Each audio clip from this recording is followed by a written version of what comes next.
পৰিস্থিতি তো বিশেষ একো নাই পৰিস্থিতি পুলিচে ই কৰিলে আজি কোৰ্টত প্ৰডিউচ কৰিলে অনাৰেবল সিজিএম ইয়া তেখেতক ন্যায়িক জিম্মাক প্ৰেৰণ কৰিলে। আচ্ছা আপোনাৰ নাম? মতিউৰ ৰহমান। আপুনি চাই আছে তো? মই চাই আছো।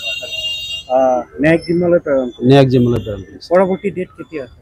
পৰৱৰ্তী ডেটটো এতিয়ালৈকে অৰ্ডাৰটো ওলোৱা নাই, অৰ্ডাৰটো ওলালে গম পাম। কেছটো যিহেতু আপুনি চাইছে কি ভাবে আপোনাৰ ফালৰ পৰা কি ক'ব? নাই কেছটো কৰিছে পুলিচৰ তদন্তত কৰি আছে, আমি আইনীভাৱে যুঁজ চলাই আছো, দেখা যাব ভৱিষ্যতে কি হয়। আমিনুল ইছলাম আজি আৰক্ষী আজি হাজিৰ কৰিছে, আজি হাজিৰ কৰাইছে। কোন আদালতত হাজিৰ কৰিছে? সিজিএম আদালতত। এতিয়া কথা হ'ল কেইদিনৰ ন্যায়িক জিম্মা দিছে? ন্যায়িক জিম্মা জেনেৰেলি 14 দিন হয়, কিন্তু সিজিএম মহোদয়ে কিমান তাৰিখে নেক্সট প্ৰডাকশ্যন দিছে এইটো অৰ্ডাৰ চালেহে গম পাম। আপুনি যে বেইল এপ্লাই কৰিছিলে? বেইল এপ্লাই আমি লাষ্ট যেতিয়া প্ৰডিউচ কৰিছিল যে এপ্লাই কৰিছিলোঁ, অলৰেডি সেই পিটিশ্যন আমাৰ ৰিজেক্ট হৈ আছে। নাকচ কৰিছে? নাকচ কৰিছে। আকৌ কেতিয়া কৰিব লাগিব? আমি দুইজনতে চিন্তা কৰি আমি আলোচনা কৰিম, হয়তো অনাৰেবল ছেছন জজতে যাওঁ না অনাৰেবল হাইকোৰ্টত আমি পিটিশ্যন নেক্সট পিটিশ্যন ফাইল কৰোঁ। সেইটো ধাৰাটো পুলিচে লগাবই পাৰে, পুলিচত তেওঁলোকে অৱশ্যে নিজে এফআইআৰ দিছে সদৰ থানা অৱশ্যে ধাৰা লগাইছে, তেওঁলোকে ধাৰাখিনিৰ ওপৰত কেনেকৈ ইয়াৰ মেটেৰিয়েলছ পায়, ইনগ্ৰিডিয়েণ্টছ কি পায় সেইমতে তেওঁলোকে কেইজাৰি প্ৰিপেয়াৰ কৰিব আৰু আমি আমাৰ আইনৰ যুঁজখন চলাই যাম। কথা হ'ল কি সম্ভাৱনা আছে, কি আশা দিছে? অহা সম্ভাৱনাটো আমিতো জামিন পাম, পুলিচে বা তেওঁলোকে চাৰ্জশ্বিট কেতিয়ালৈকে দিব পাৰে বা কি হয় তদন্তটো মানে শেষত কি ওলায় সেইটো পিছত দেখা যাব। এতিয়াতো শুনানি নাই, তেখেতৰ 14 দিনৰ ন্যায়িক জিম্মাৰ যিটো আছে ডেট আছে, প্ৰডাকশ্যন হৈ থাকিব। এতিয়ালৈ শুনানিৰ বাবে কোনো ফিক্সিং ডেট নাই। পৰিস্থিতিটো বিশেষ একো নাই, পৰিস্থিতি পুলিচে ই কৰিলে আজি কোৰ্টত প্ৰডিউচ কৰিলে অনাৰেবল সিজিএম ইয়া তেখেতক ন্যায়িক জিম্মাক প্ৰেৰণ কৰিলে। আচ্ছা আপোনাৰ নাম?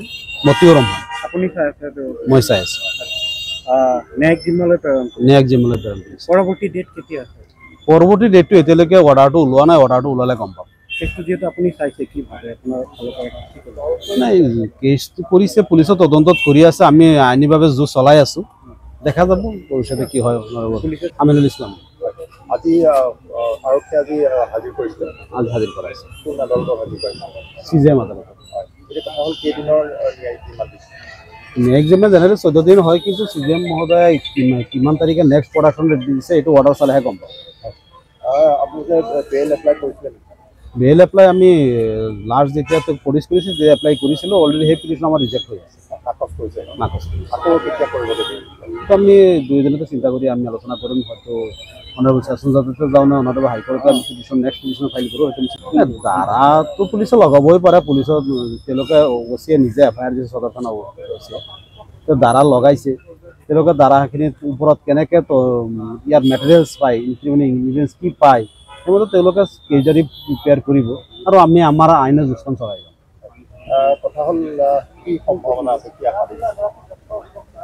অহা সম্ভাৱনাটো আমিতো জামিন পাম, পুলিচে বা তেওঁলোকে চাৰ্জশ্বিট কেতিয়ালৈকে দিব পাৰে বা কি হয় তদন্তটো মানে শেষত কি ওলায় সেইটো পিছত দেখা যাব।